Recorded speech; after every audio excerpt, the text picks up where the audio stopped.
Welcome back, everyone, to this week's episode of Booking the Territory, the Unprofessional Wrestling Podcast. For today, we're covering NWA Saturday Night on TBS from November the 3rd, 1990. This is the show after Halloween Havoc 1990 and that great match with the Steiner Brothers versus Nasty Boys, where you can hear us break it down only on Patreon at tinyurl.com/PatreonBTT. I was sitting here with Doc and Hardbody Harper, everybody who was worried about him the 3 weeks prior to this. We told you he'd be back, man. He had work and shoot job and Mardi Gras, but Doc and the band's all here. Doc, I'll throw to you first. How you doing? Doing great. Just got out of the cold. We had a little youth soccer tonight. It's freezing here in Texas again. You just got back from a big vacation. Were you down in the Bahamas with Tully and Arn and JJ? Boy, that would have been nice, to be honest with you. That would have been being on a beach with Arn Anderson and Tully. Yeah. You know, I think I could hang with them drinking. Yeah, now. Now, Tully's almost 70, Mike. Come on. Right, come on. Pick on somebody your own size or color. Harper's full of shit. Harper's seen me at X-Rated put down some Henny, man. Don't let him. So why you're like almost 50 and you're bragging about you can outdrink everybody at the bar. You're like Ric Flair. Oh God, no! I do not have the money problem Flair does. I'm not. I'm far from rich. You might have the drinking problem and the lack of maturity problem. Okay, says the guy who drinks 6 to 12 beers a night and has told me, bruh, I got to kick this habit, lose some weight, man. I just can't let it go.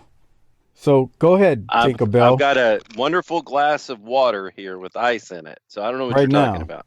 Yes, of course. That does. He was at the soccer field, sipping on some scissor, like it was in his sweatshirt. He had a flask around his neck. He was hiding, and every now and then he took a sip. The wind is like 70 miles an hour. It's like 45 degrees. If I'd have thought to bring some tussin out there, I'd have been a winner. My toes need some tussin on them right now. They're frozen, dude. But that's not what we're here to talk about. Harper, how you doing? I'm doing great. Yeah? How's Darren? I don't know. But you are doing great. Living the dream. I'm assuming your inbox hasn't been filled with a book report yet, has it, Mike? The book report never came. Never came. Unfortunately, it wasn't even a book. I just wanted 3 pages. 3 pages. Okay. And he couldn't even do that. Hey, so it's been Mike. You were out of town a little bit on your big vacation, and man, the NFL went crazy while you were gone. Yeah, I know, huh? Bruh, let me say something, because I know where you're going. So give me a chance to filibuster for just like 2 minutes. Hold on 1 second. I need everybody to understand, and this builds on a theme that we've been developing for a while now. These leagues, especially the NBA and especially the NFL, have realized that if they make free agency crazy, they can stay in the headlines in the offseason. So this shit's kind of a work. Anyway, go ahead. There is no off season, but that's a discussion for another day.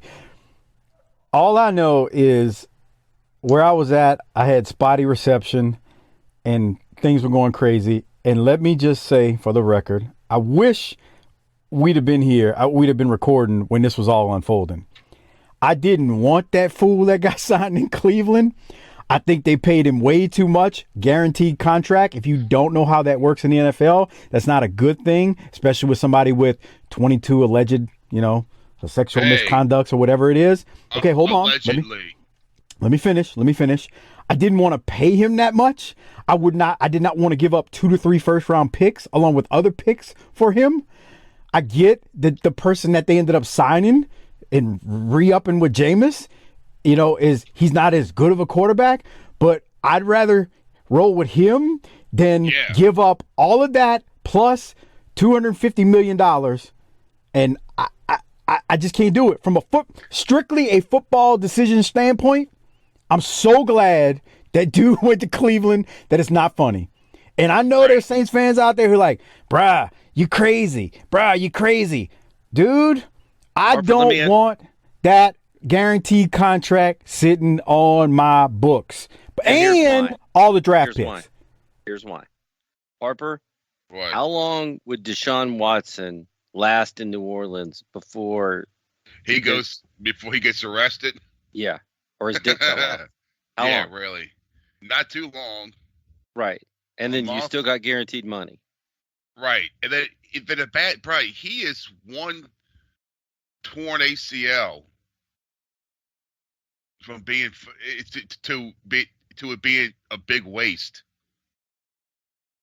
Just think about that. Here's the thing. I know how to save I think we've got a plan to save his career in Cleveland. Wait, let me say one thing, Doc, before you say that. Harper, remember back in the day we were joking about Robert Kraft and you said they need to leave that old man alone? And then I told a story on one of the old Smoky Mountain shows where a friend of mine walked out of got Shishi's and he goes next door to the massage place and he's, asking about prices and she says, $50 for this, $250 for this. Points downstairs. I think Deshaun would have frequented that place. That's all I'm saying. Allegedly. It's joke. I'm joking. I'm just having fun. This is all for shits and giggles, people. Anyway, go ahead, Doc. What were you going to say? Well, I mean, he's going to the Browns, right? Oh, yeah. God. The joke writes itself. I know where you're going. Keep going. And he has a thing for massage parlors, right? Yeah. Allegedly. And when he's there, he likes to get special attention, correct? Allegedly. Yeah. Allegedly, yeah. So I was thinking, if you get Jaworski, who likes to do that kind of thing, to just open up his own massage parlor, and his only client is Deshaun Watson, and he handles up on him, then it all stays, all right. What do you think? Imagine a massage parlor run by fucking Jaworski. It probably plays fucking Overkill over the loudspeaker nonstop. I wouldn't lean against the wall. You might stick to it. Oh. They call it the fucking Spider-Man wall. God. What is it called? Jaworski's Jack Shack? Jaworski's Jack Shack. It's on the attack. So just lay on your back and let me get to the whack. And you will like that. The jokes write themselves with him. Oh, boy. He could afford to become one of, the largest page contributors, like Disrespectfully Classy, Marky Blassie, Mike Childry, Joe Ice, good old Justin. If Jaworski opened up the massage parlor for Deshaun Watson to come over and allegedly, do things, yeah, Jaworski could become a big patron. Somebody get to the Signs Plus and make a banner or the sign for outside. And Jaworski Jack Shack. Colts. Nobody cares about that. Atlanta, what the hell are they thinking? They just torched them. I think they just said, fuck it. We're just going to tear the whole shit down and start over again. I guess, because that roster's depleted and you ain't got no quarterback. Well, if maybe instead of our NFL review, we should get a little serious, Mike. Oh, no. What are you getting at, Doc? Razor Ramon died. I thought you were going to go somewhere else. That's why I wanted to make sure. That's why I said, what are you getting at? Bruh, can I tell you something that hit me about when I got back on the grid and, found out he passed and all that? And Doc and I were kind of talking, I think right before, when he had fell ill right before I was off the grid. Anyway, so I was talking to another wrestling pal of mine, I'll say that, somebody from back home, and he was like, we were talking about how when Razor Scott Hall showed up on Nitro that night, he's like, bruh, it was before the internet, no one knew. I was like, wait, hold on, bruh. It technically was not before the internet. there was the internet, but it wasn't the internet that we know today of social media and things being shared the way they are. There were people who knew he was going there. If you read the dirt sheets back then, obviously you would have known. But the vast majority had no idea. Right. So I wanted to clarify because as I had that discussion with him, I wanted to make mention of that because I saw people say, "Oh man, I saw it was more than just a conversation I had with him. There was other folks I knew, and I was like, that's technically not true. We did have the internet, but it wasn't the same thing unless you were a dirt sheet reader. You didn't know." And I just want to say this, talking about that, I would have never thought it at the time, but when you look back, man, that dude, him and Nash made an impact. Like, bro, we were in our 20s and we were freaking marking out for that when it happened. Yeah. I mean, it just goes to show you, even if you're an adult, you could be fooled by it. And they were great. Now, it didn't end good, like the whole NWO, watered down, yada, yada, yada. But the start of it was phenomenal. And you got to credit Scott Hall. I wanted to ask Harper some questions about Hall, but keep going, Doc. Well, R.I.P. Scott Hall, who, passed away. I know some people are like, he wasn't a good person. Man, I don't know. I never met the guy. I don't know the guy. I'm not here to litigate whether or not he was a good person. He was a hell of a pro wrestler. He was a big bastard. He threw a nice right hand. He had a hell of a gimmick. I enjoyed watching him in the ring. The thing about him that's so weird, when you look at him from AWA years and even in '90 when they tried to bring him into WCW, like the alligator thing. Remember that alligator vignette they showed with him? Like, what the hell? And then they had him on TV a couple of times and then he disappears. He's going to be back in '91, but it's just when you think about that, dude wasn't just a star overnight. As good as he ends up being, the way he looks, in the '80s, and then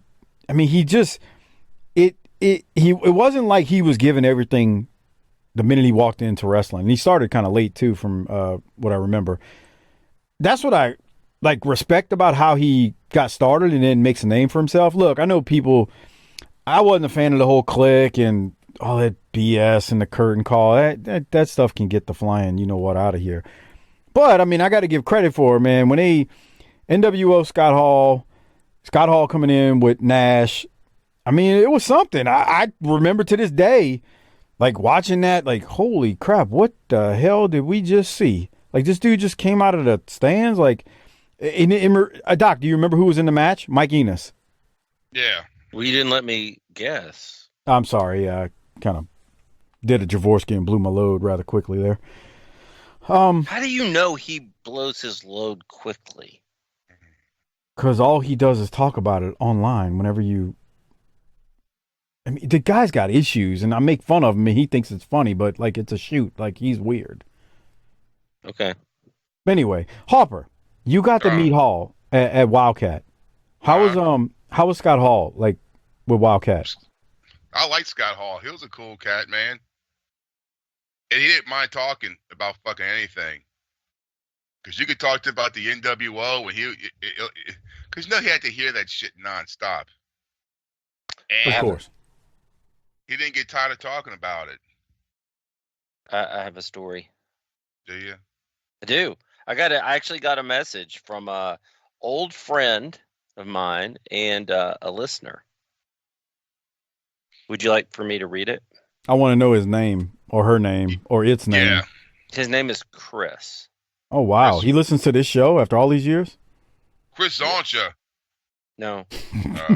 He said, "Hey, I live in Las Vegas now and was at a casino in downtown Las Vegas about 6-8 months ago, taking tourist money at the poker table. I was picking up a pizza after playing and sitting at the bar with Scott Hall, and some random dude was chatting him up. It struck me as really cool as Scott sat there and chatted with this guy. That wasn't until this guy started talking about Rey Mysterio being his favorite wrestler. So I'm sitting there thinking, you have this freaking legend there, and you're not talking about starting a riot on Nitro, no-selling a beer to the head, or asking him to throw a toothpick in your face, or asking him to go outside and give you a razor's edge, or the ladder matches with Shawn, or defining an era of wrestling. You were asking about a dude that got thrown like a dart into the side of a trailer. Anyway, pizza comes. I get up, walk by Scott, extend my hand, shake his hand, and say, "Hey, Scott, just want to say thanks for all the great childhood memories." Still shaking my hand, he grins ear to ear in the most honest smile. He points at me and hits me back with literally the best line ever. "Hey, I want you to know I did it all on purpose."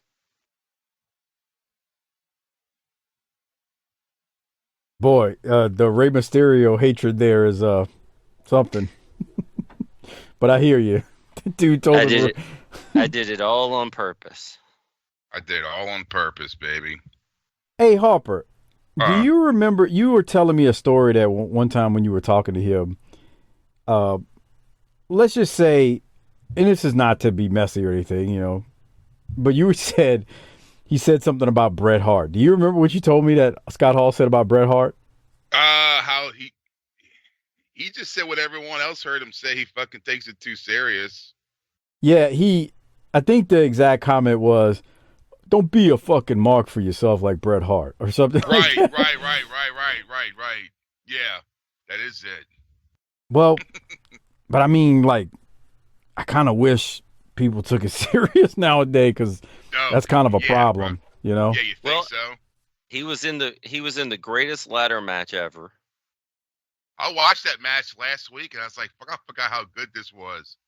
When Shawn gets his leg tied up in the ropes and all that shit, I'm like, how come no one does this anymore? That's a good question. Did we figure out when we covered that ladder match in Smoky with Tracy Smothers? Did we figure out if the Smoky Mountain one was before? It was right around the same time. I think the Smoky Mountain one was before. Yeah, because this was like 90. That was 95 when that happened, I think. Yeah, so the Smoky Mountain would have been before. That's right. Right. Okay. Mm-hmm. I remember us talking about it. The first match of WrestleMania 10, I forgot it was Bret and Owen. God, that match was fucking great. Yeah, yes, I know exactly what match you're talking about. That match. You were talking like we were in our 20s marking out to the NWO. Shit, I'm in my 40s and I'd mark out now if somebody did something worth marking out about. Oh, well, Harper and I were talking earlier today when I called him and make sure he was with us tonight about, I mean, we mark out for the Briscoes. Like, yeah. I marked out for the Briscoes. I marked out when CM Punk came back. That was pretty crazy. Yeah, MJF, CM Punk, the Briscoes. I mean, like, there's guys that still make you go, damn. Like, yeah, uh-huh. Like, I mean, that's the part that's so disheartening as we do this show and we talk about old wrestling. That's the terrible thing. There's guys that still know how to that do it the way it should be done, but they're like few and far between. It's just they're like dinosaurs. Mm-hmm. And not dinosaurs in an old way. It's just like they're just like relics almost. Like nobody. It's like, damn, look, I know y'all know there's still people that know how to do this. Like, look. There are guys, Briscoes, MJF, you know, Punk. There's people who know how to do it. What the hell is wrong with the rest of you idiots? That's the worst part of it. It's like the worst part. And then they'll sit there and say, like, you'll get people who say, "Oh, y'all just a bunch of idiots. You know, y'all just can't appreciate the modern stuff." Man, get the flying piss out of here. It ain't got nothing to do with not appreciating the modern stuff.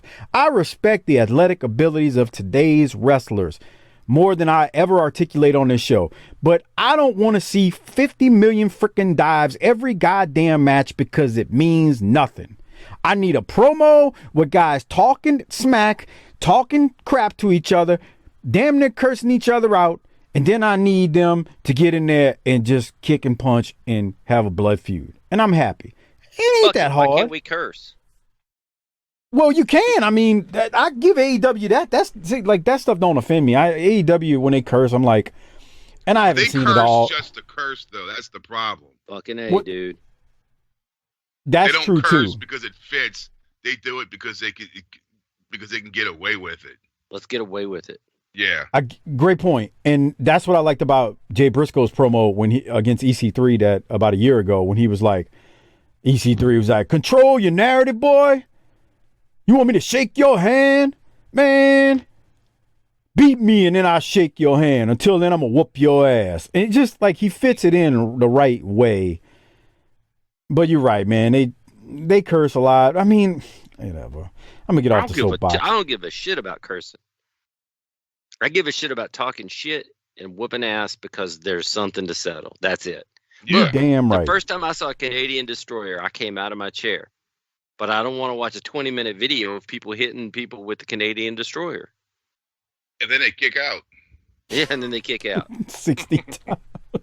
It's like you're fighting the fucking Terminator. It's like, what the fuck, what? I gotta crush you in the fucking assembly plant, like in the movie? You just won't die. It's the other example Harper gave. It's like watching a comic book like hero. Like nothing can defeat them. There's your biggest problem is there's too many comic book nerds in this thing. Ooh, he just pissed off about 60% of our audience. Yeah. Hey man, I'm not into there's only one thing I kept from my youth that's childlike, and that was wrestling.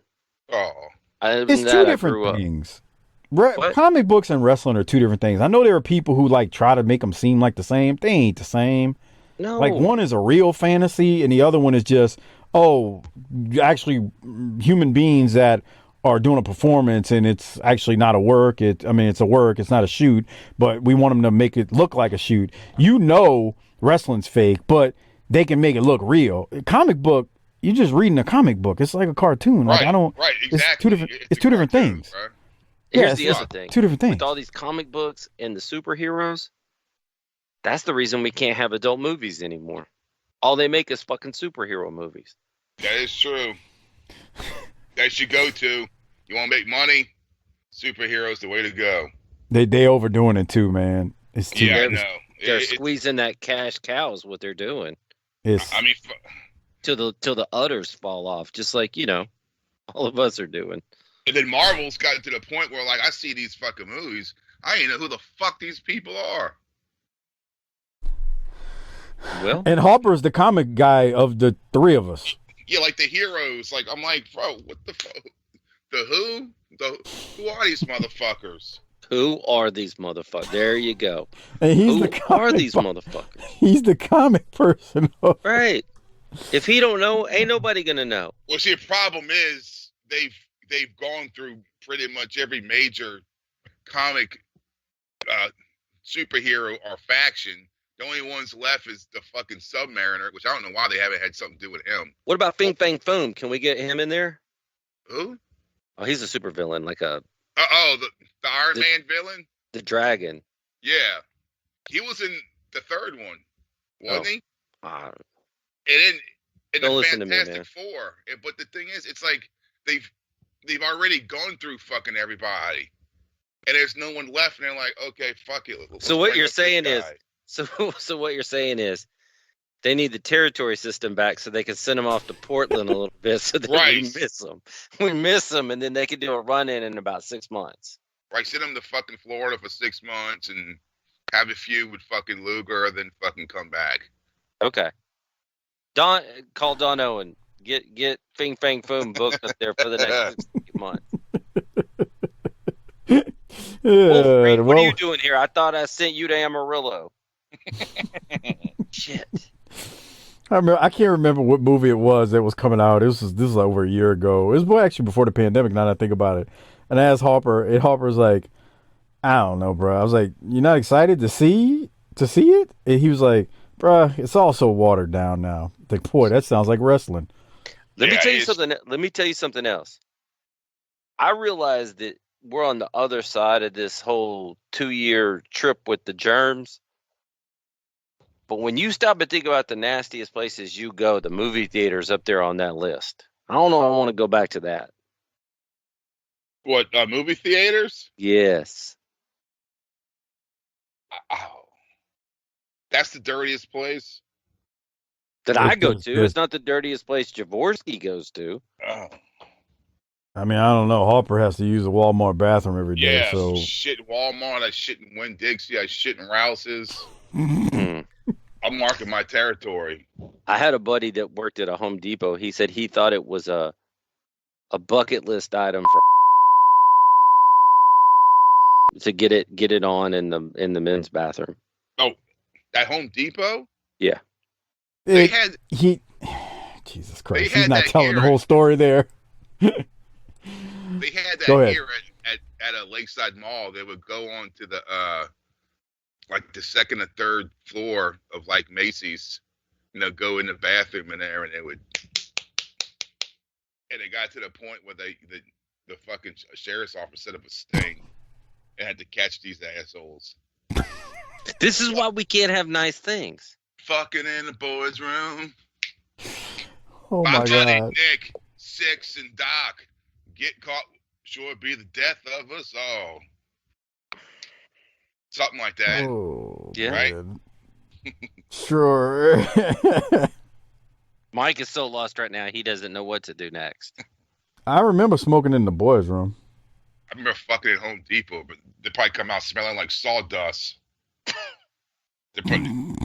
Their dick probably smells like a fucking new fence. All right. On that note, Doc, any other flips and dives before we get into some wrestling talk and Well, more I'm about debauchery? three quarters blown up, so we should probably start the show. Yeah, let's get into November 3rd, 1990, NWA Saturday Night on TBS. No shout-outs this week, but again, if you want to become a patron and get access to the Halloween Havoc review that we did, tinyurl.com/PatreonBTT, great way to support this show. You get that, the Halloween Havoc pay-per-view, and tons of other Patreon content, 300-plus episodes. Got a Clash coming up, too, I believe in this month, or, yeah, I think it's this month coming up. So, lots more to enjoy in the future and 300-plus in the past. So there you go, tinyurl.com/PatreonBTT.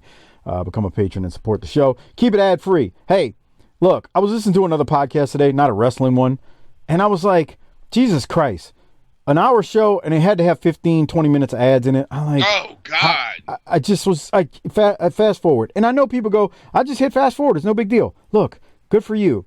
You don't ever have to hit fast forward with us unless you're tired of hearing me talk or Harper talk or Doc talk, in which case you just wouldn't listen because we're on the whole show.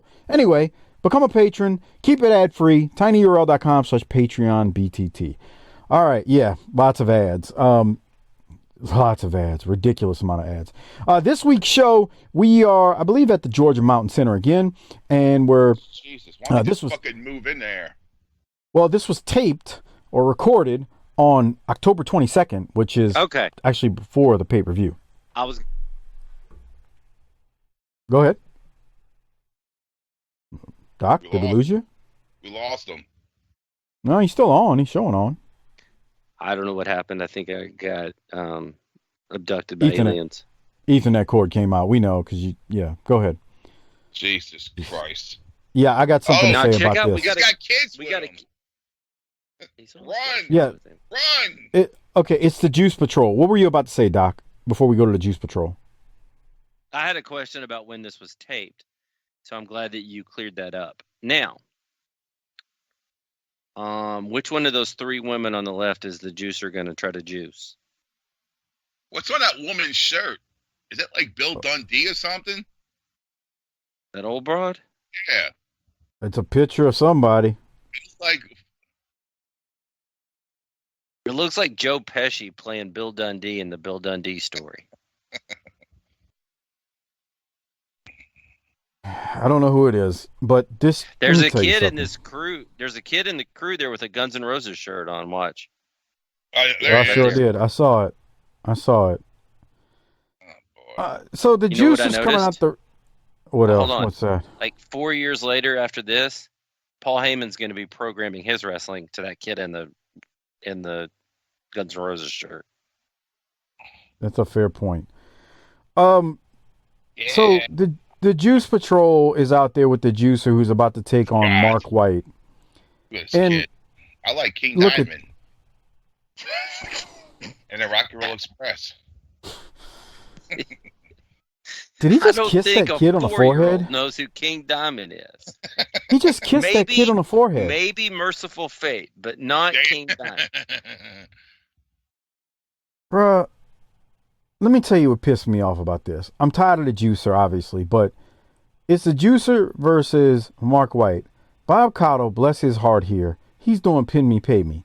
In the opening commentary, he says the juicer has come on to the scene, and JR, have you ever seen anyone create any more excitement than the juicer?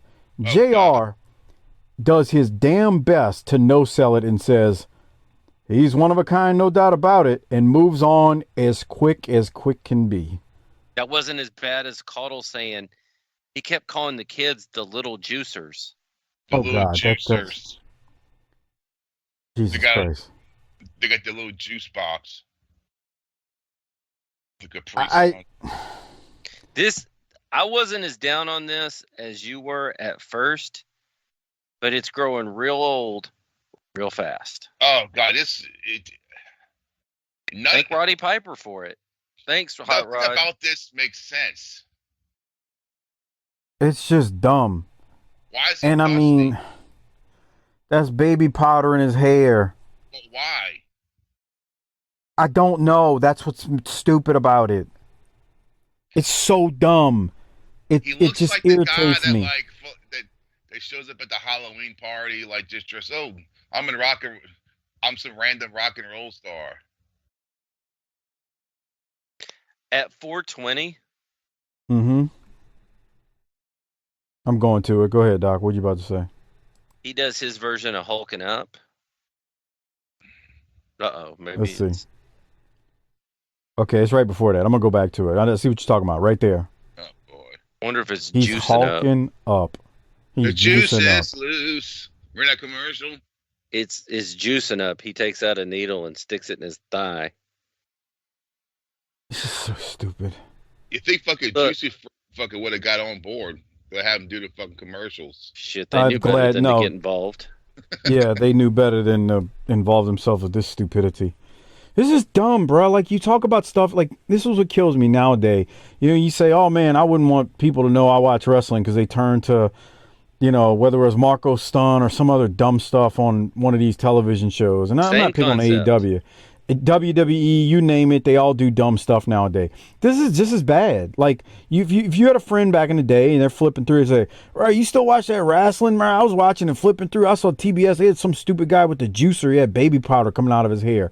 What is this stupid? I mean, like, you think about it. It's the same thing. Then, yeah, I know that's just dumb, but they do some other stuff that's pretty cool. I guess. It's just worse than Norman. Is it? I don't know, Harper. It's just as bad, like, in my opinion. Just as bad. Juicer wins. I got nothing else as I try to stay positive and not get too negative. He's not a bad wrestler. No, that's the problem. He's got skill. Yeah. He knows how to wrestle. It's just a dumb gimmick.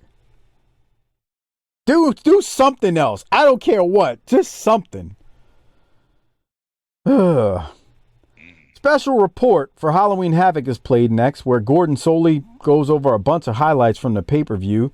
Again, you can listen to our review of it and find out all those results by either Googling it, or if you want to hear Doc and I talk about it, on our Patreon page at tinyurl.com/PatreonBTT. They replay that horrendous Black Scorpion and Sting segment where the Black Scorpion disappears and hocus pocus magic bull crap and Black Scorpion kidnaps some WCW woman or employee. The dumbest thing ever. Again, I don't want to rehash it. Listen to Doc and I cover it on Patreon. It is horrendous. And I think I'll move on from it because of that. Doc, any other thoughts before I keep going? It was bad. Terrible. And then we get a bunch of commercials where we see the commercial. I was about to Child's say, Play. dude, I thought Chucky was involved in this shit too. No, that would have been an improvement over the Black Scorpion, to be honest with you, even though Child's Play 2 was very dumb. No, it wasn't. That shit scared the fuck out of me. Child's Play 2? Oh, no. Yeah, 2 was dumb. Yeah. The first one scared the crap out of me, too. Yeah. God damn. Bro, all right. I just watched this fucking horror movie from It's a zombie movie from 1978. That shit was fucking good. What was it called? It's just called Zombie. Google Zombie 1978. It was a Italian-made zombie movie. And when it came out, it was banned in the UK for being too fucking gruesome. It's such a great marketing ploy they did for it when it came out, because word was starting to get around that it was so gruesome that when you went to go see the movie, they gave you a fucking barf bag like on an airplane in case it was too much for you. How fucking that's great fucking marketing. That's called going viral before going viral was a thing. Yeah. It is fucking gruesome for 1978 or whatever, 9. It's a good fucking movie because it's fucking voodoo. That's what's bringing them back to life. Doc, you got any thoughts on this? I'm trying to get over there with the was it in English? Well, I think it was like how they dub over, because it was Italian. It's an Italian-made movie, but some of it was filmed in New York, and the other was on this like Caribbean island. Where they come from the voodoo. Now, do you believe that zombies are real in real life? No, there's no fucking way. But this is what I've always wondered, like, how can they sneak up on you? Bro, you would smell them. Wouldn't you smell that, bro? I mean, wouldn't you smell like, okay, the average man weighs what, about 170? No. How much? The saps in America, the average man, about 200 plus, Bubba. Let's say 200 pounds. Wouldn't you smell 200 pounds of rotten flesh if it was, around the fucking corner? When you step out the fucking bedroom. What if there's a stiff breeze blowing the smell away? I just always wonder, it's like, how come you don't smell them? Okay.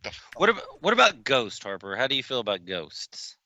Are they real? That's fucking bullshit too. That's fucking bullshit too. Because here's the thing, bro. If fucking ghosts were real, then the most haunted places would be hospitals and fucking hospice care facilities. Because everyone goes to hospice dies. They ain't no coming out that motherfucker. If you go to hospice care, it's fucking next is the coffin. So then the fucking hospice care would be ghosts fucking walking around nonstop if this shit was real. And so would fucking hospitals. How many people die in a hospital a fucking day, bro? A bunch. I mean, exactly. So it'll be fucking the fucking Thriller video nonstop in that motherfucker. The fuck out of here, bro. This is gold. And then they got haunted houses, bro. So what if they tear down the fucking house? The ghost just wanders around a fucking vacant lot? Come on, bro. I got a story about that. They can't leave that one lot. It's fucking stuck there. It's fenced in. Go ahead, Doc. What do you think the ghost is like doing the whole mime thing at the edge of the lot, like trying to figure out how to get out?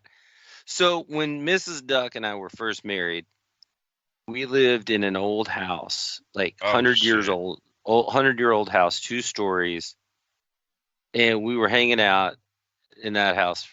But so anyway, one night she goes to do something with her friends, and I'm sitting there, and this is before we had kids. I'm sitting there, and this family shows up on my front porch, and they're like, "Hi." Oh God. Like, hello. They're like, our family used to own this house. Do you mind if could we by any chance, like, we're in town for another funeral. We're live out of town. Could we kind of walk around and look at things? And I was like, I don't care. Wait, the like real people you showed up? Is that what you're saying? Yeah, like this group of people, like 8 or 10 people. Oh, Gotcha. God, Okay. 8 or 10? Yeah, and so we were in the backyard, and they were talking like, oh, this tree was small when I was a kid. They just appeared out of nowhere? Yeah, they were in town for a funeral, and they just came by the house and knocked on the door and like, hi. Our family used to, and I am a man of the people, and I'm a nice guy. So I was like, sure, look around. I don't give a shit.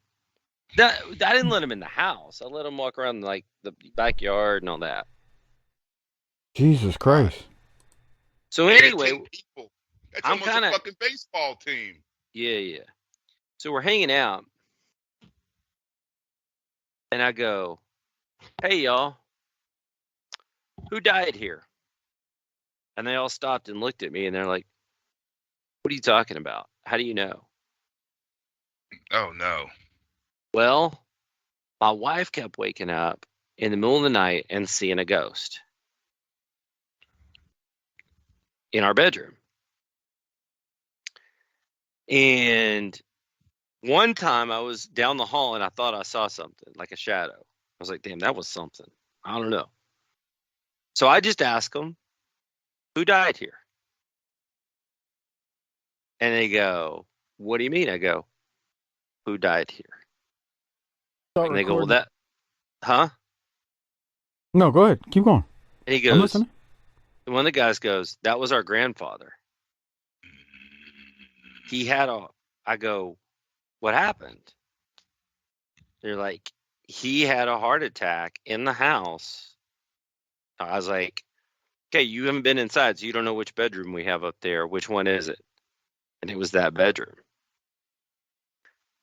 Then I was like, so tell me something about him. They're like, oh, he was a and he's like, he played the fiddle, and we could hear this scratching in the corner of our bedroom every night. And I was like, went outside and looked, and there was like no branches to like be blowing or anything. So I was like, okay. So I was like, I appreciate that. I'll give him, what is his name? I don't remember his name. I was like, I'll talk to him tonight. So I went upstairs that night, and right before we hit the lights, I had a little talk with the ghost. Just told him, hey, I met your family. They're all doing well. We're married. We're here. We're not here to hurt your house. We're not here to do anything. We're good folks. And my wife never saw him again. And we never heard the scratching again. Right.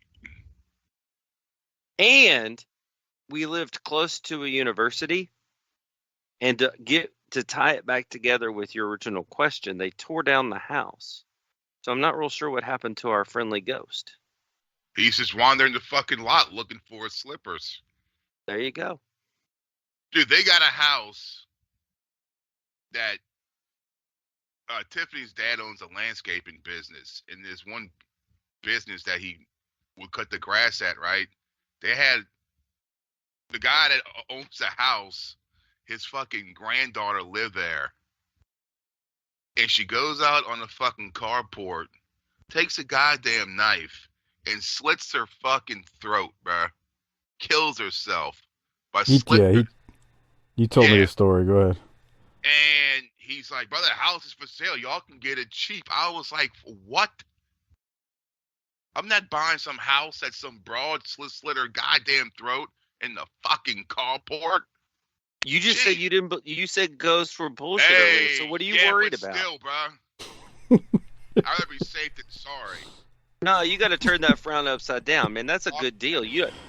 In this economy, you better get that. Where's this house? I'm gonna buy it. And I'm thinking, is there still, bro? Blood stains. You just get a power washer. Yeah, but still, I bet a stain's still there. Okay. I bet you could probably still see it.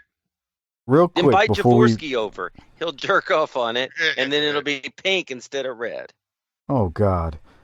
So before we move on, I got one for y'all.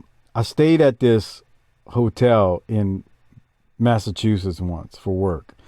It's called the Hawthorne Hotel in Salem, Mass. For anybody out there who doesn't know, that's where the Salem witch trials and stuff were. That friggin' place is haunted. I know it for a fact. You can't tell me otherwise. Because middle of the night, 3 to 4 different nights while I was there, on 2 different occasions, I hear kids running up and down the hallways, loud, playing, having a party. I finally get up and go look out. Ain't a soul out there. It's as quiet as can be. I used to work security for those hotels in a quarter. They used to say they were haunted and fucking, they were fucking spooky, bro, because those buildings are old as fuck. Yes, that's what makes it worse. Bro. Spooky, spooky. Because it'll be like 2 o'clock in the morning, and I got to do my little security fucking patrol once an hour, and it's just me walking down those halls, and it's quiet. It was fucking spooky, bro. Well, so maybe we should talk about some wrestling. Yeah, let's keep going. Go ahead, Harper. Go ahead. And like, somebody I know is is an atheist, right? Don't believe in God. Think it's all bullshit. I was like, whatever. But they swear fucking up and down ghosts are real. I said, so you believe in ghosts? That someone's spirit is still hanging around, but there's no. That's it. There could be no God or anything else, but you believe in ghosts. So there is life after death. So, I mean, what the fuck? What the fuck? Back to the wrestling we go, because Harper's on to something there, but I don't want to start a holy war. So something that came out of the pay-per-view was we had Flair and Arn. They had a double count out with Doom. So that feud, based on that, needs to continue. So now we're going to go to a promo with Teddy Long and Ric Flair, and this is the basis of this entire episode. So let's go to that now. Welcome back, ladies and gentlemen, to World Championship Wrestling. This morning on the Power Hour, Ric Flair was with Gordon Solie, and he mentioned to Gordon that he was going to make Teddy Long an offer tonight that Mr. Long could not refuse. It's real simple. The Horsemen want a return match for the World Tag Team Championship. They want it at Starrcade on November 20th. The Clash of Champions, I've got a proposal that'll shock the wrestling world, set a precedent, and make you famous if you win. It goes like this. The 4 best wrestlers in the world walk to the ring. We have a coin toss, 1 man from our team versus 1 man from your team. If we win, we get a shot at Starrcade. Let me say something to you, Slick Rick. What's in it for me and the World Tag Team Champions? Now you're talking, baby. $50,000. $50,000. Hey, come on, Slick Rick. You're talking to the Godfather. $50,000 ain't no money to me, pal. $100,000, Godfather. What's $100,000? You know what the World Tag Team Champions are worth, okay? $100,000. Come on, Flair. What's the matter with you? You've come a long way in a short period of time, baby. $200,000. That's the deal. Your man beats us. You walk away with $200,000 and the World Tag Team Championships. We win. We go head up in Starrcade for the world title. So, man, Slick Rick, $200,000. The World Tag Team Champions are worth more than that. You've owned those belts before. You're wasting my time. Take a hike. Apparently $200,000 is not interesting, Rick. Get him back out here. I'll put an offer on him next time you won't be able to say no to. Fans will try to get them back together before we go off the air, but right now, let's go to the ring. So this is going to continue this entire episode. By the way, $200,000 in today's money with this hyperinflation is $424,000. So Teddy Long's basically turning down almost $500,000 right now with this offer. I'll take him for that and 3 first-round draft picks.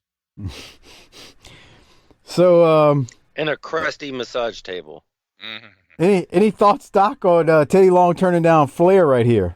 Man, he's flexing big on turning down money. What I hated about these segments was Rick was saying, get him back out here while he was still walking away. Yeah. And I can't stand it how it's do this in front of the crowd. Well, they can't because they probably recorded, they filmed that before the pay-per-view. Oh, come on. And it was filmed before the pay-per-view, so probably. Or, no, this episode was filmed before the pay-per-view. They filmed that after, but they had to splice it in, so there's that. Anyway, any other thoughts, Doc, before we keep going? No. The Master Blasters defeat Dave Diamond and Scott Allen. Blade and Steel are the Master Blasters. Nash is the one who made the pin. I got nothing from it, Doc. What about you? He even touched his fucking hand. That other blaster doesn't look like the original blaster. It's not. They switched. Remember we talked about that? They don't even look the same. Well, they're completely different. Right. That's my point. You think they're just replacements for the Road Warriors? Or like, fuck, we lost the Warriors. Let's just make some new ones. I don't know. Nash is a big dude. He looks huge. That's what I think. I think they're like, okay, well, let's just make these guys a new Road Warriors. I mean, because he's got the mohawk, the face paint. I thought that was pencil lead. I mean, they look so different than the Road Warriors. I wouldn't even have made the comparison, but I understand. I think they're like Dollar Store Road Warriors. That was Demolition. Oh, come on, they were Dollar General Road Warriors. You know, it's easy to say this now because you know what Nash becomes like. They don't look horrible. They've gotten better, but the second Master Blaster is not the original from when they made the debut. So yeah, I mean they could be a lot worse, bro. Yes, that's my point. They could be the juicer. God. Well, after that, Gordon Soley hosts the wrestling wrap-up, and he does a preview of Starrcade 90, and he mentions the single elimination international tag team tournament between 8 nations. More on that in the coming weeks. Yes, we are getting close to Starrcade 90 already. It's November of 1990, and we're damn near ready to close out 1990 at the rate we're going. So he talks about that tournament, and he mentions the Steiners, the current U.S. Tag Champs, of course. He mentions they are the favorites. I'm not going to argue that. Doom isn't in it because they're involved in a feud with Flair and Arn, so more on that. But, once we get to Starrcade and how all that happens and goes down. I don't have anything else from it because it's kind of just a plug more than anything, Doc. Anything from you on that one?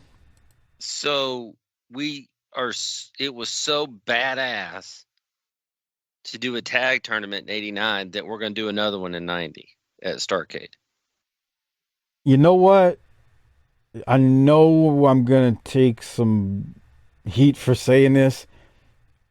It's not as bad.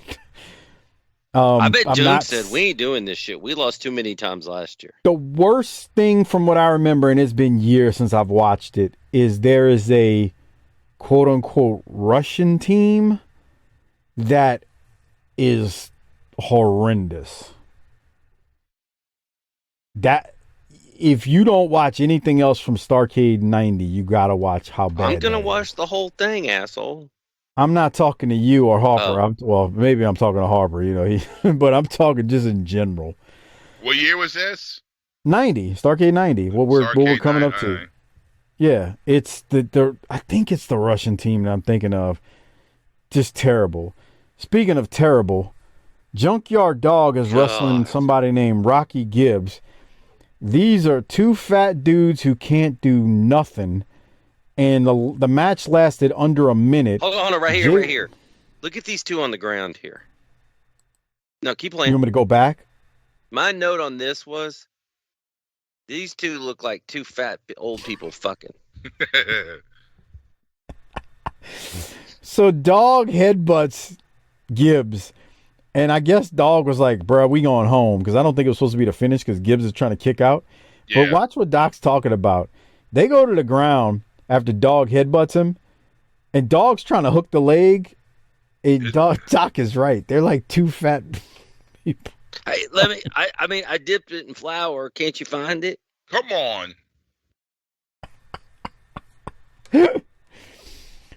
Bro, this is so terrible. Bro, that was bad, bro. The only thing worse. How many dollars would Bill Watts have fined Dog for that in Louisiana? He'd have been fired well before this, even though Dog was his guy. It wouldn't even got to this point. It's terrible.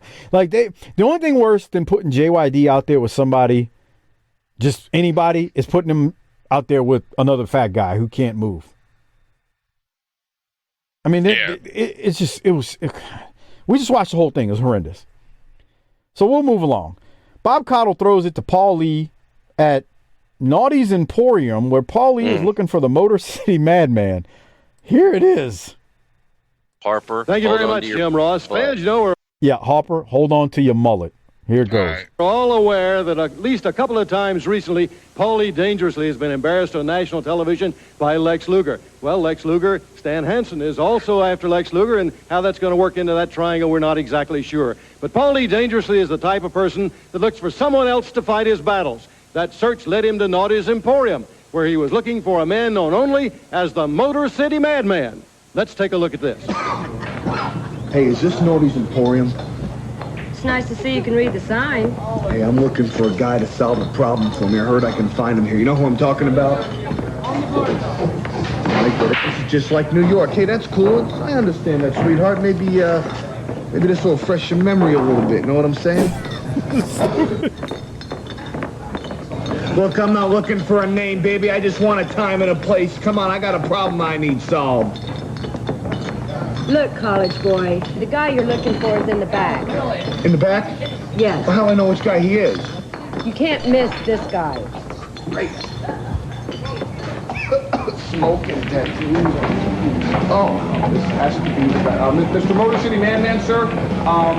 There's this guy named Lex Luger, and I gotta tell you, I can see this is gonna be an expensive day right here and everything. And just how expensive? well, see, time is money, and I don't have a lot of time, but I have a lot of money. And what we need is this thing called an attitude adjustment, because Luger's been on my Just leave the Oh, wire. that's a very fair price, but let me tell you when he's going to be. Tuesday, he's going to be flying out. Conversation over. Problem solved. Okay, but see, I got to call Mr. Hansen and everything, and I got to... Conversation over. Consider it done. Hey, big man, we gonna play here? You gotta talk to Mr. Yuppie.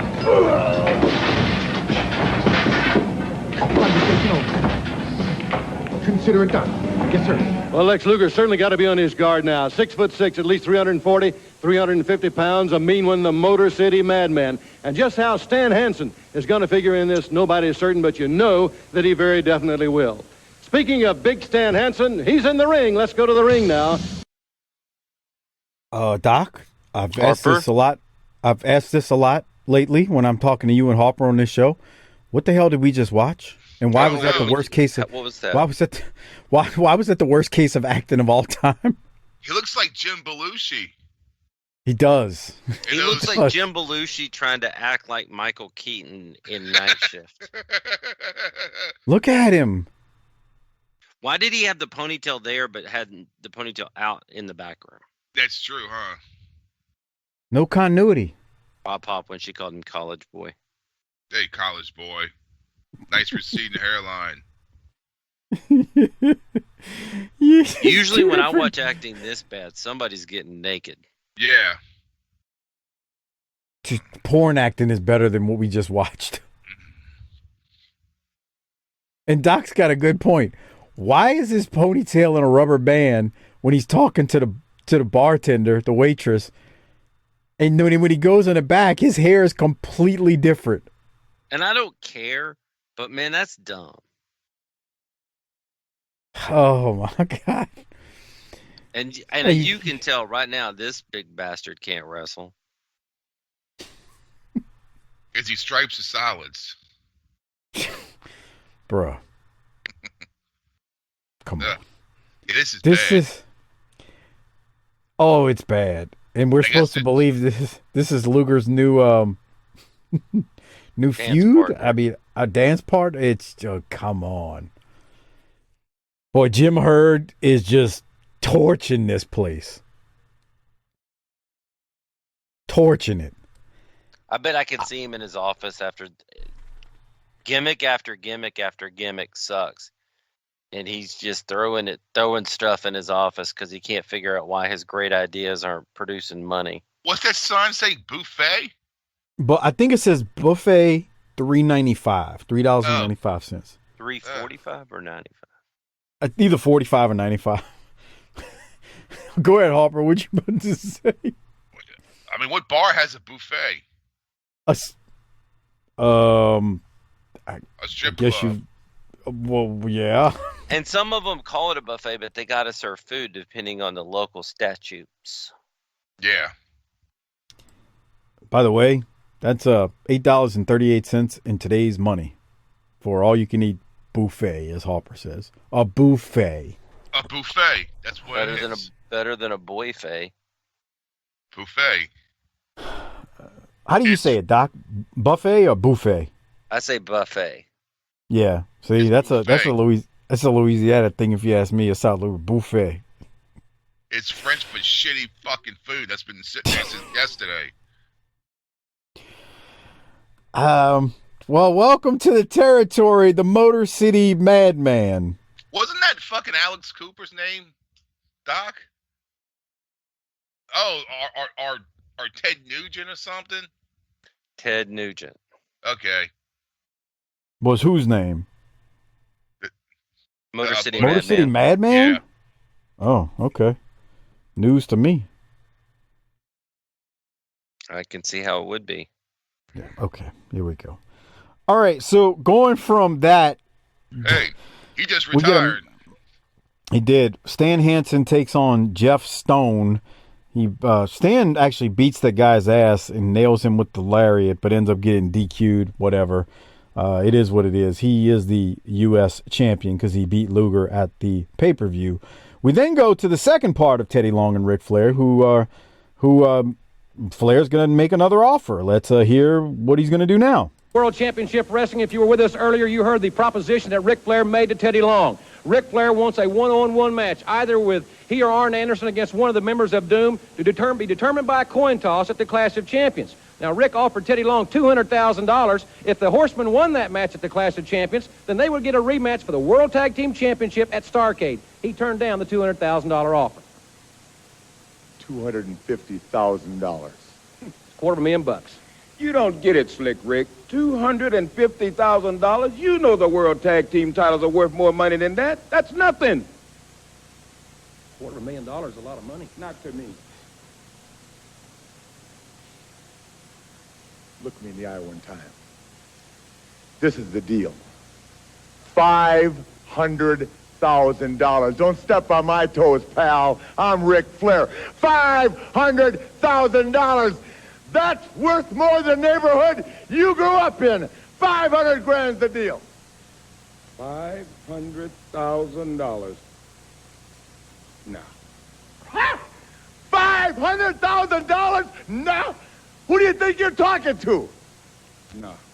Let me tell you something, Slick Rick. I've got an offer for you, and I'll be back out here later on to tell you what it is. All right. We'll get them back together, ladies and gentlemen, a little bit later. Please. He turned down. I've got to hear this. Get him back out here right now. He turned down $500,000. We'll be right. By the way, that is $1 million, $1,060,000 in today's money that he's turning down now from Flair for a rematch at Starrcade for the belt. And why is Flair so interested in those stupid belts anyway? Yeah, this is for the tag team titles, right? The World Tag Team titles, yes.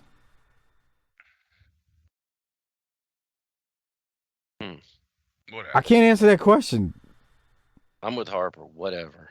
Whatever.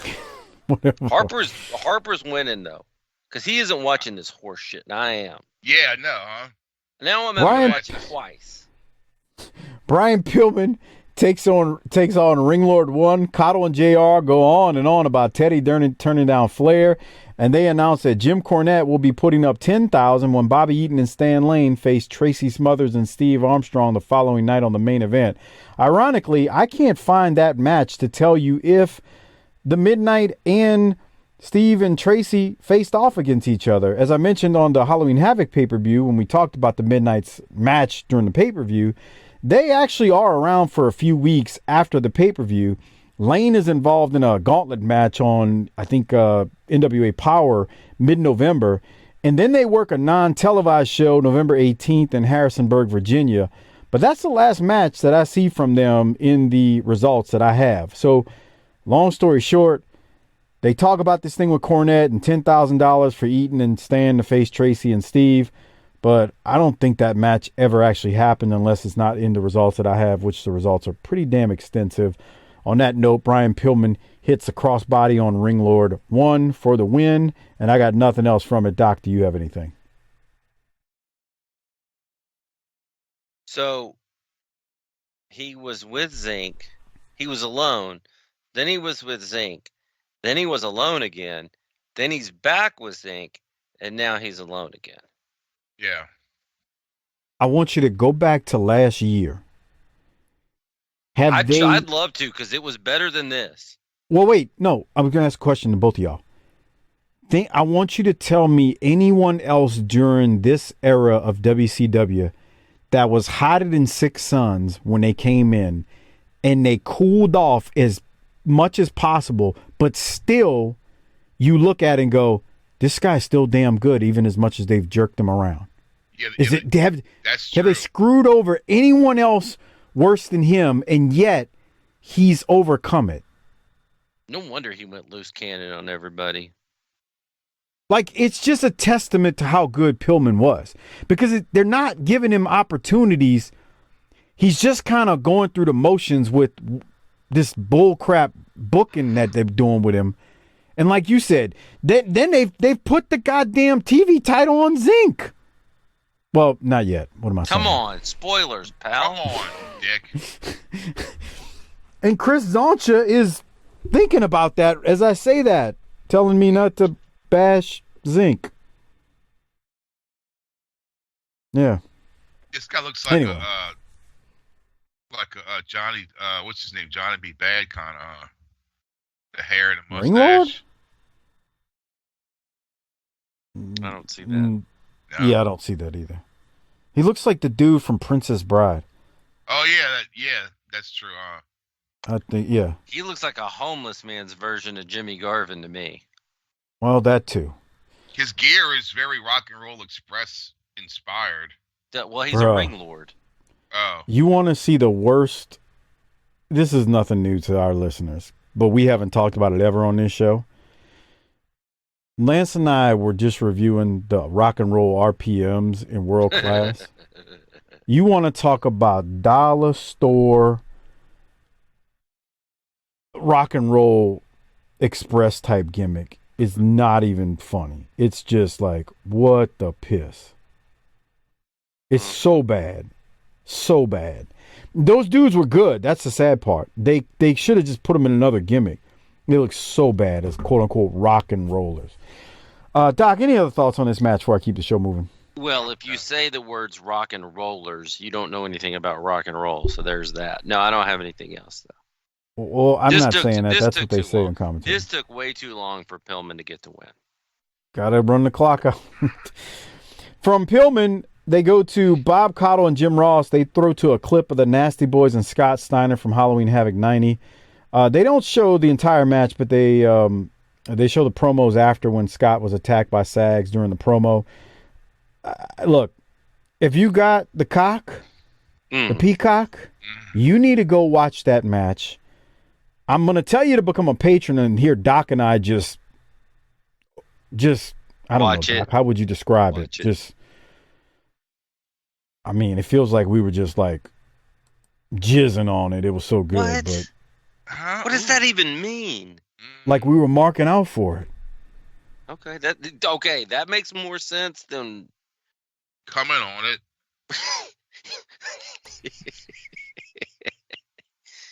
Shut up. You don't believe in ghosts, so there's that. But yeah. Well, I'm sure if he did, he'd want you to come on that too. Yeah. Oh, God. Come here, Casper. I got a load to shoot. You know what I would do if I was a ghost? No. Tell us. When someone's about to jerk off, I would fucking bang on their fucking bedroom door and fucking run off. Just scare the shit out of them. I thought you'd just tap on it like your turtle on the tank. Yeah, cool. That'll kill you hard on. Not as much as this match is. Can you run that back about? Can you run that back about 15 seconds? I'm gonna run back about 20. First off, Crockett days. we got the Nasty Boys taking on John Peterson and Dave Perry. And go ahead, Doc. What were you about to say? The brother throws some weird looking punches here. Yeah. The brother gets a lariat thrown at him that Knobs is like, bruh, I thought I told you to go down. Jesus. Then he stomps his head twice. Those strikes were bad. Oh. Dude. The nasties are feeling it though, man. They're bringing it. They about that life right now in this promotion. And that match with the Steiners, go watch it if you got Peacock. That's all I'm gonna tell you. Become a patron, listen to us break it down, but go watch the match on Peacock. tinyurl.com/Patreon BTT if you want to become a patron. Okay, Nasties win, obviously. We then get a video package of Big Van Vader, who, came in and beat the hell out of Tom Zink, the Z-Man. I'm sorry, Chris Zoncha, he sucks. And then left. Zoncha sucks, but Zink. And, Vader, now they show another video package of Vader, and I guess it was fine. I look forward to Vader being here permanently. I guess is the words I'm looking for. Now we'll go to third segment now with Ric Flair and Teddy Long. I said at the beginning, they're basing this whole episode around this offer from Flair to Teddy. So now listen to Long counter offer Flair and tell Flair what he wants and why he wants it. Here it is. Does he want to jizz on it? And we're back here, ladies and gentlemen, on World Championship Wrestling. When we last left these two gentlemen in their negotiation, you had turned down $500,000, but you said you had a better deal. He's reconsidered, I'm sure. He's reconsidered. I'm sure of that. Slick Rick, you really want those World Tag Team titles real bad, boy. don't you? Real bad. You really want them, don't you? boy, real bad. You'd almost do anything to get another title shot at the World Championship. Anything. Well, let me say something to you, soul man. You offered me $500,000. Money don't mean nothing to me. I'm the Godfather. I don't want your money. I want something from you. Now, I know that you've got that Rolls-Royce limousine. I also know that you own a 65-foot yacht. That's what I want. I want to ride down Lake Lanier with the Godmama, and I might even change the name on that boat to Teddy Long's Soul Machine. I want to ride around in that limousine. You're out of your mind. You're out of your mind. My limousine and my yacht, that's not horseman stuff. That's my stuff. One more time. The Rolls-Royce limousine, the 65-foot yacht, take it or leave it. Oh, you're out of your mind, pal. Well, we hope to get an answer on this, ladies. Get him out here again right now. Get him out here. We have to go to the ring right now, Rick, but we'll get him out here, fans. We'll be back. We'll get these two men back together. We'll get Flair's answer, but right now, let's go to the ring. He wants to ride around. He's 15 feet away. Don't go get him. Yeah. He wants to ride around with the Godmama in the limo and the yacht. Oh, God, this is great. I get that the belts meant more and were worth more back then, but let's be real. So I was supposed to believe that Flair dominated the world strap for 10 years, but now, 6 months after losing his belt, he's going to pay all this money for a shot, just a shot, at the tag belts? This is all like bad porno script. It was all a swerve, bro, because of what's coming at Starrcade and afterwards. Yeah. They're just trying to throw us off the scent track, They're trying to make me change the channel. Well, you were chasing Tang, as the D-Man says, during this era, so you already had changed it, and now you're experiencing it for the first time. I told you. I can tell you right now, I made the right decision back then. That's right. Listen to Soundgarden. I was. Yet. No, probably not yet. Yeah, I was probably about another 6 months. No, about a year. Oh, yeah. And then my life changed forever. I still listen to him. Coming out of Teddy Long and Ric Flair, we get Brad Armstrong versus James Earl Wright. These two guys actually have a good match here. They're both pros. They know what they're doing. The crowd, I guess they're kind of into it a little, but not too much. It's hard to describe. There's no storyline with these two, but they're having a good match. Nothing sloppy, just good, clean wrestling. Wright's a good heel, and he does heel things, but it's kind of what it is. The crowd was behind Brad from time to time. You'll hear the "Go Brad, go" chants and whatnot, but I don't get why he's Candyman still. But that's neither where was here the nor there. candy? In his pants. I was about to say the same thing. In this by his chode. By his chode. Neck breaker by James Earl Wright. Wright goes for a suplex, but Brad gets out of it, and Russian leg sweeps Wright. And the Candyman, Brad Armstrong, beats James Earl Wright by pinfall. Like I said, decent match, and they gave him some time because they needed to eat up some time in this episode. I know how you love the State Patrol, Mike. Yes. Mm-hmm. I have an idea for their gimmick. Oh, Jesus. No, I think this is... I'm trying to be straight up here. No, you're Just not. trying to... Well, just cut my knees off before I even come up with the idea. How about that? Oh, I'm sorry. Nice. Go ahead. Proceed. Way to cut off the ring so that I can't work the match. Sure. Proceed. What if they beat people and attacked them afterwards? And one of them, they put their while he's laying, their opponent was laying there in the ring. Oh, come on. Don't you say it. What? Say it. They put their boot up on their chest and stand there and write them a ticket and then stuff it in their mouth. Oh, come on. That's clean. I thought you were going to say something else. With the nightstick? No, I'm not even going to say it because I don't want to give you an idea before you That's offend the nice. entire world. No, they could just write them a ticket. They're the State Patrol. Right. Well, Stuff it in their mouth and leave. But you'd have to do it like Budrow did with Tim Horner. Write the ticket, put the ticket on your sweaty ball sack. Why is rub it in everything there sexual with good. you? I'm trying to come up with a wrestling angle for policemen, and you want to rub Famunda on it. Ooh. You need to get out of that chat room and grow up a little bit. Budrow did it, and we thought it was great. Well, Buddy's dead too. Budrow said, I tell you what, for his Mountain Mayhem, I'm going to go out there and run me a couple miles, get me a good stank on, and get in that ring. And then he took the check and pulled it from under his balls and put it in Tim Horner's mouth. And Oh, God. Budrow, that was a shoot, too. Because he didn't like Horner. That's what I love that more about Budrow. All right, I need to grow up. Well, I think this is Cornette's last promo that we're going to see on Saturday night, so we might as well listen to it because it's a quick one. Here it is. This is after Brad wins his match. Tomorrow night is going to be your lucky night because you're going to be able to tune into TBS to the NWA main event. You're going to be able to see the Midnight Express take on the Southern Boys, and what's more, there's special stipulations to this match. The Southern Boys are putting up those 2 bogus awards that they got from Wrestling Wrap-Up magazine, and in return, I'm putting up $10,000 of my mother's money that I've got directly from her in the form of a certified check.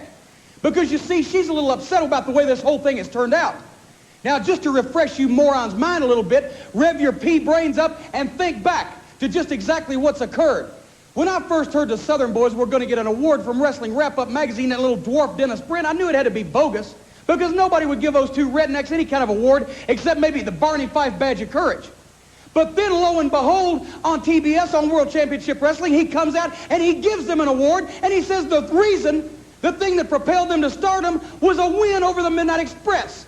Now, everybody knows that those stinking punks got one fluke win over the Midnight Express. Could never happen again in a million years. They couldn't whip cream with an outboard motor. And I got mad. I came out here to restore some integrity to the program. And what happens? Steve Armstrong put his hands on me. Well, Armstrong, I could have got up, taken his jacket off. I could have whipped you, and I could have whipped Tracy Smothers, but I didn't. I'm going to let the Midnight Express take care of that, and they are. Because you will wish, after the Midnight Express got a hold of you, that you had been dumped in U.S. Border Patrol uniforms and airlifted into downtown Mexico City. Tomorrow night on the main event, you're ours.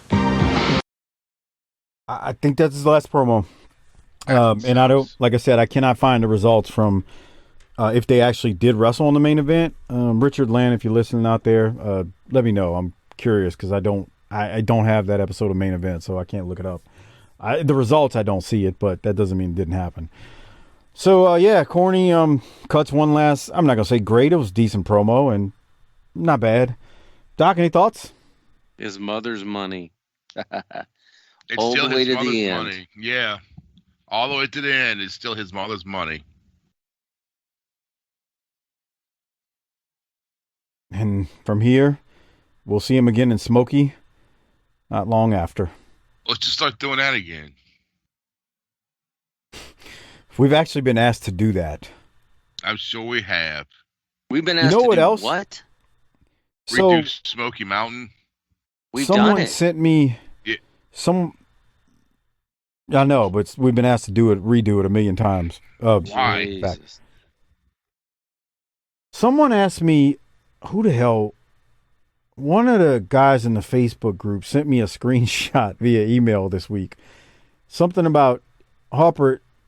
Is this? I don't know if this is doctored up. I don't trust anything I get anymore. What? Did Jaworski really ask us to do the not southeastern USA Knoxville run, Ron Fuller's promotion? I don't know, dude. How would It's I a know? screenshot. It was on Facebook. I thought maybe you saw it. Anyway, there was a screenshot someone sent me of Jaworski saying that we needed to do the 26-week run of USA Knoxville, Ron Fuller's promotion. Is that what this? That's what Continental turned into. It's not what it turned into, but I can see why you would say that. It was just a separate promotion that Fuller ran. Ron explained it to me when he was on a show years ago, but it's not what he turned into. He had sold Continental, Southeastern, whatever, to David Woods, and then he reopened. Yeah, he kind of opened that little territory, and then he sold that to Woods and made even more money. Anyway, I'm not saying that Woods was a mark, but I'm just saying. But anyway, long story short, let me say this. I've watched many of those episodes. It's some good shit, and Ron writes in it, and that's the whole thing with the Nazi flag on the in that promo and all that we did. It's a quick run. I say 26 weeks. I'm trying to remember if it was actually 25. There's a missing episode for it, but anyway, it's some good stuff, and it's only an hour long. It is good. So if Jaworski really, that's him that posted that, then yeah, he actually came up with a good idea for once. Bro, this is stupid. The fuck is this? This is from Halloween Havoc when the Black Scorpion did a magic trick and kidnapped this girl, and then Sting tried to save the girl. It's dumb. I don't want to talk about it anymore. Doc and I spent way too much time on it during the pay-per-view. So she just fucking ran around the fucking thing. Doc, my head's going to explode if I commented on it anymore. You got something from it? It was terrible. The shits. Who is she? Some broad. Some woman, a WCW employee. I don't know. Jesus Christ. What Harper's talking about is... we doing? Paulie dangerously said to the Black Scorpion that the Scorpion had agreed to be on the Danger Zone live at the Clash to confront Sting. After they show the footage that Harper's like, what the hell am I watching? Dangerously then speaks to Sting, and they show a new promo from the Scorpion in which he tells Sting he will confront him at the Clash, but only if he himself is put in a cage so he could show off more of his black magic. Why would you put yourself in a cage? Sting then said he would be at the Clash no matter what the Scorpion had up his sleeve. So the part that Doc and I thought was just really dumb, not only the skit you saw, they literally go away from the Scorpion and do that stupid segment at the pay-per-view so that Sid can have his match with Sting, and then they rekindle it on this week's show with Scorpion saying he'll be in the cage to do more of his black magic. Oh, and God. Fuck you and your black magic. That sounds about right. And we'll talk more about it at the Clash. Do you believe in magic? No, I And I don't. hope you do. You'll always have a friend wearing big red shoes. Remember that McDonald's commercial? No. No. Harper, you know what just made me think of something when you talking about big red shoes? Uh-huh. Did you ever used to see the WGN morning show with the clown with the buckets? With Bozo the Clown? Yeah, what was the name of that show? I think it was Bozo the Clown. Why the piss did they pick the most unathletic, rat bastard kids who couldn't hit the broadside of a barn? Because it's The good TV, bucket- because you get to see him fuck up. Oh my God. I don't think I ever saw that show where the kid made it to the last bucket. Actually, they never made it past the second one, it seemed. Yeah, because they can't have some fucking little league kid that's all district or whatever, just pop, pop, pop, pop, pop, pop, pop, pop, pop. They can't have 8th grade Andy Reid come out there. And show Right, up that's the competition. same reason why that Dr. Pepper Sugar Bowl halftime show where they throw the football through the big Dr. Pepper can. But they can't have some guy that was all fucking district in fucking high school or played junior college ball. We're spending enough money on the promotion. We don't need to lose more money by having the Mark actually win the competition. Right. I love it. All right. We'll keep moving because the Black Scorpion is just dumb. Tommy Rich takes on Hassan Farouk, who doesn't know what he's doing. No. Rich goes to shoot off the guy shortly. It's coming up in like 30 seconds. Let's see. And the guy falls backwards. Let me see. Hold on. It's coming. We're a little bit of ways away. They're doing a little spot here. He doesn't look horrible right here, but he certainly doesn't look great either. Looks slow. Here it comes. Literally, Tommy Rich, I got to defend him here. He goes to Irish Rip this guy, and the guy falls backwards. And then right after that, Tommy Rich is going to win. Here it comes. I think it's like, yep, it's the 110 mark. He's wrenching back on the arm. Watch this, Harper. Wait. What are you Coming. doing? Here it comes. Oh, he tripped. Yeah. He just tripped. He's got just the tripped, happy huh? feet. That's He the does. problem. He can't stop got moving his happy feet. Yep. He's He's got happy feet. Takes a real man to just stand there without happy feet in the You pocket. see? Oh yeah. He's got happy feet. Tommy Rich wins. Greatest NWA world champion of all time. And then I think finally we're going to get to a segment where we're going to... He takes too many steps when he throws them off the ropes. It's choppy steps. It's like a bunch of baby steps. Uh-huh. Yeah. All right. So we finally are going to get to I guess I'll call it the payoff somewhat of Teddy Long and Ric Flair, who are now going to be in their fourth segment with Flair once again making an offer, and we'll hear what Teddy's got to say. Let's go to that one now. And we're back here, ladies and gentlemen, with Teddy Long and Nature Boy Ric Flair. Teddy Long had a take-it-or-leave-it deal. He wants your Rolls-Royce limousine and your yacht for the title shot. $500,000 is the deal. 500. Ric Flair, do I make myself clear? That Rolls-Royce limousine, that 65-foot yacht, take it or leave it. Now, you make up your mind right now, or I'm out of here, pal. Don't ever make a mistake of thinking you can crank on me, pal. Crank. On national TV, the bet's on. But remember this, to ride around in that limo and to drive up and down Lake Lanier in that boat, you gotta beat me or Arn Anderson. Part with that in mind, pal. All you need to know is I'll see you November 20th, Clash of the Champions. All right, ladies and gentlemen, the deal is done. At the Clash of Champions live right here on TBS, it will be either Nature Boy Ric Flair or Arn Anderson versus One of Doom. And it will be Ric Flair's 65-foot yacht and his Rolls-Royce limousine. If Flair and Arn win the match, they get a rematch at Starrcade. But if they lose at the Clash of Champions, Flair loses two of his most prized possessions. We'll talk more about it, but right now, let's go to the ring.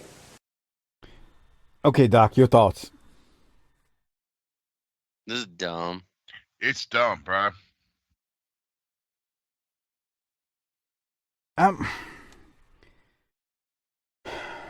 It doesn't have to be.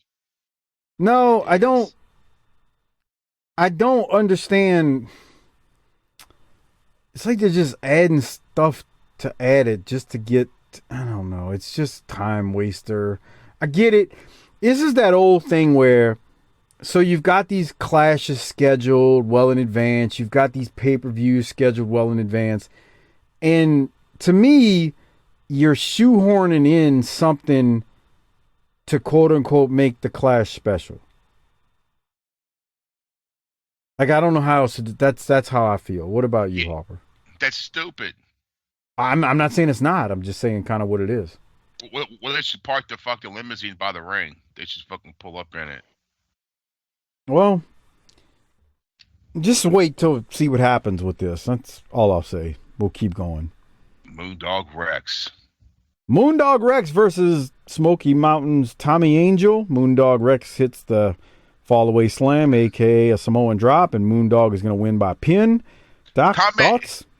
Tommy Angel looks like the front of his hair has joined the Air Force, but the back of his hair is going to a Judas Priest concert at the fucking Biloxi Gulf Coast Coliseum.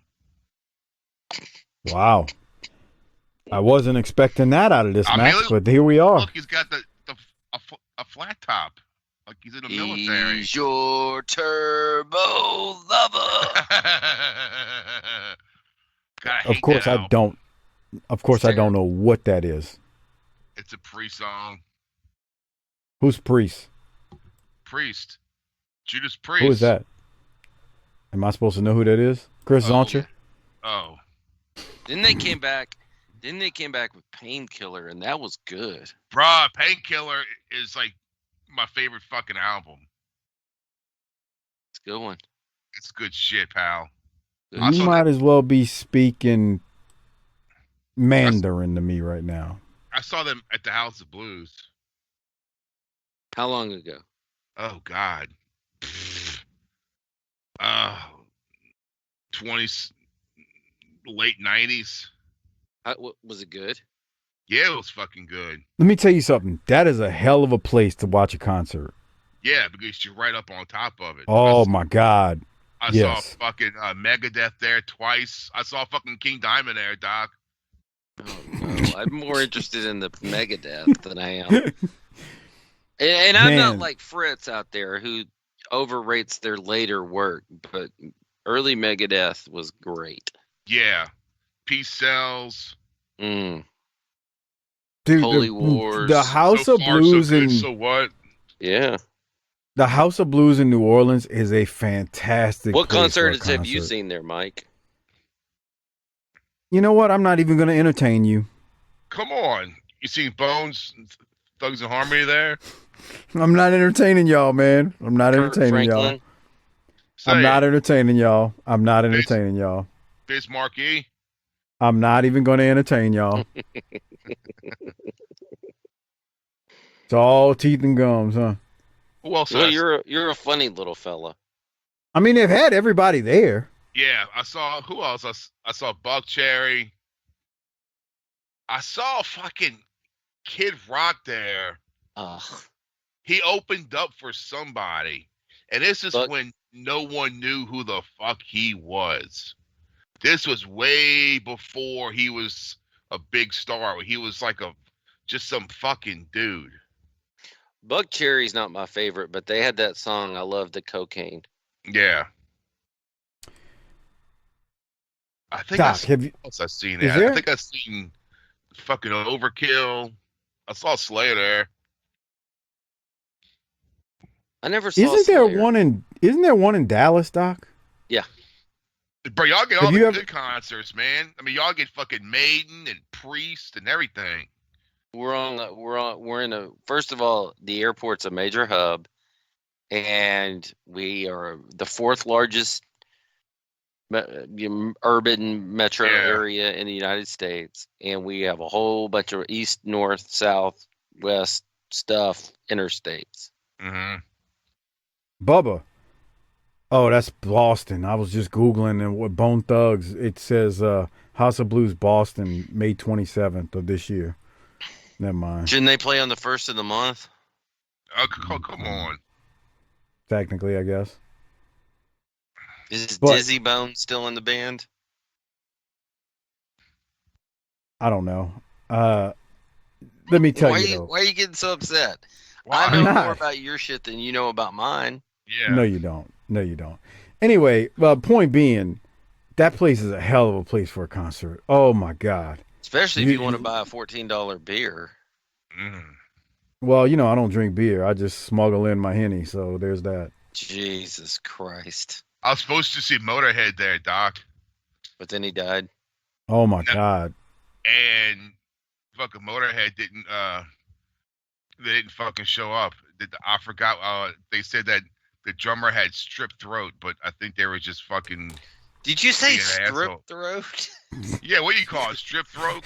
Did he have a little dancer's pole down there in the back? He had a little dancer going around his uvula back there. Strip throat. Strip It's throat. called strep. Strep throat. Not strip. Mayonnaise. Mayonnaise. All right, well, let's keep moving. The Freebirds are followed by Ricky Morton with a promo. It's quick from both. Bruh, this is so ridiculous. Garvin looks like a pouting kid. Rocky King is playing in Garvin's hair. I don't know what to make of this. It's just bad. What's going on? It's pretty bad. Anyway, they're doing this promo because Morton is about to take on Hayes. Sure. And that's my note. All right. Well, let's keep the show moving. Yeah, great. So Ricky Morton takes on Michael Hayes. The way this thing ends up, Morton blocks Hayes' DDT. Morton is working on Hayes when Garvin obviously hits the ring from the outside and attacks Morton. But then Tommy Rich makes the save on Morton, and Morton goes to the top rope, but Rocky King pushes him off, and ref calls for a DQ. Morton wins by DQ because of Shenanigans. What were you about to say, Doc or Harper? What the Rocky King? Oh, it's bad. It continues to be bad. The makeup, just... I wish he'd respond to me, man. I wanted to get him on the show. What do you say? Fuck off? No, I don't think he checks his messages. You know, it's one of those things. Yeah. I mean, I'm guilty of that myself. I don't check mine. So there's that. Whatever. And then to close the show out, we get a promo from the Freebirds. Garvin says, I didn't interfere, which he clearly did, so that was good. And then Ricky Morton and Tommy Rich challenge the Freebirds to come back to the ring. A brawl between the two teams then ensues. Elegante hits the ring, and then the copy we have is cut off. Disgusted Harper is the best. Oh, God. This is a fucking shit show. It is, but at least this last thing, they actually have like a... There's excitement. I mean, the crowd's kind of into it. Well, good for them. There's Rocky pushing Morton off. And that's how this show basically wraps up. Now, you know how we do it. Before we get out of here, we got to hand out a Rolex, if it's possible for this week. And we got to rate it. But before we do so, once again, become a patron. tinyurl.com/PatreonBTT. That's tinyurl.com/PatreonBTT. A great way to support this show. You get tons of extra content. 300 plus Patreon exclusive episodes are there to listen to on our Patreon feed, including last week's Halloween Havoc review and the upcoming Clash of the Champions and all the clashes we've done to this point. And don't forget to use our Amazon Associates link. It's tinyurl.com/BTT Amazon. A great way to support the show without spending anything extra. Give it to the wives, girlfriends, side pieces, whatever you have in your life, and tell them to use it. Every time they shop on Amazon, the show gets a little bit of support in return from the big wigs and rich people at Amazon, Bezos, that is. And then before I forget, and before we get out of here, I do want to mention before we rate everything, don't forget, Harper is still doing his videos. Yeah. He's doing his relationship advice, life advice, video shout outs. It's about to be a hot girl and hot boy summer, I guess. And if you want Harper to curse somebody out or wish somebody well for the summer, slip it in. Send Harper an email, chrisharper16wildcat@gmail.com. That's chrisharper16wildcat with a K @gmail.com. And then PayPal him $20 to cc30388cc@yahoo.com. If you missed any of that, it is in the show description where you can find all there. Just make sure you email them and tell them what you want. Don't just PayPal them some money. Email them and say what you want. Just PayPal them. Listen to him. All right, Doc, we got to rate and hand out some Rolexes, man. What the hell we doing here, bud? D. Yeah, oh, God. Oh. A fucking D, bro. And that's being nice. So you're saying Raw is better than this, Doc? No. Okay. Just thought No. First of all, Raw gets an F for being 3 hours long. Yeah. Yeah. At least Raw's got hot chicks on it. Does it? Well, I don't know. I mean, what's that Nikita Lyons chick on? Is she on NXT or? I don't know what she's on. You know who I'm talking about? Yeah, she's on everyone's mind. No, do you know who I'm talking about? Yeah, the chick with the ass. I'm shocked you ain't talking about circle, dot, and everything else. I just think that it's just like, because I follow her on social media. Yes. Mm-hmm. So what I can't stand is if you're a female wrestler, then a majority of your post should have something to do with wrestling and not just you in the yoga pants sticking your ass out. I know that's what people like and they're going to click and follow you because of that. But I mean, if the majority of your posts is just you with the yoga pants and doing squats and showing off your ass, you're just another fucking Instagram fucking chick, bro. So what you're saying is you would circle, dot. Oh, yeah. Okay, that's what I thought. Yeah. She's something. That's all I got to say. Jesus Christ. She is something. What are you giving the show, Mike? Gonorrhea. No, that's what the show gave us. Section 8? I don't know. Well, I got Nikita Lyons on my mind, and I'm going to give it a C because of that. Who gets your Rolex? The broad in the bar that called Heyman college boy.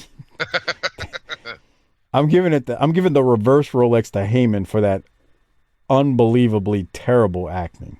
Yeah. Man. What are we doing? Did you just yawn? Yeah. Man. I mean, just thinking of Heyman. I've been yawning the whole fucking time. Bruh, it's late, dog. I know, man. I haven't had a drink today. I'm starting to get the shakes. Mm-hmm. I'm starting to get the shakes like Nick Cage and Leaving Las Vegas. Let me tell you what happens after we record these shows. Just to say he hadn't been drinking, he won't have a drink. But after the show, he'll go crush a 6-pack. Tomorrow morning, I'll get an instant message at 7 a.m. He's going to say, bruh, I woke up at 3 o'clock in the morning. I had to piss like a racehorse. I hate that shit.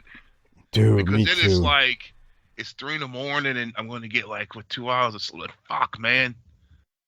And I'm up already. So do I just stay up or do I just try to go back to sleep? That happened to me last night. And I hadn't even been drinking. It hit me 3 o'clock, 3:30. Mm-hmm. I must have dropped a gallon. And I was miserable because I couldn't go back to sleep. Which is why you heard a yawn, Doc. But I don't yawn like you when you're about to go get drunk. So whatever. I mean, teach his own. All right. Rolex. I'm giving mine to Heyman, not the lady in the bar. Who are you giving yours to, Doc? The lady in the bar that said, listen up, college boy. All right. Harper, what about you? I'll give him on a Cornette as a going away present. Fair enough. All right. Well, on that note, before we get out of here, I need to mention, check out our Vantage Point, the Retro Wrestling Podcast with Joe Morata and Michael Quinn, the northern version of BTT, slightly classier, definitely more professional, but still fun nonetheless. They support us, please support them. And check out the Bottom Line Cast with Mike Prue and JV as they do a podcast on the career of Stone Cold Steve Austin, and they handle the ECW show on the show's Patreon feed. I think that's all we got. Harper's over there yawning. I'm over here yawning too. Doc, we made it through another week of mediocre wrestling at best as Jim Herd continues to torch the territory in the most reckless way possible. Anything from you before I have Harper? Hey, yeah, we do what Jim Herd couldn't, and that is make 1990 WCW fun. Boy, you say that again. Jesus Christ. Yeah, hit the tagline, Harper. Let's roll. Fuck it, bitch.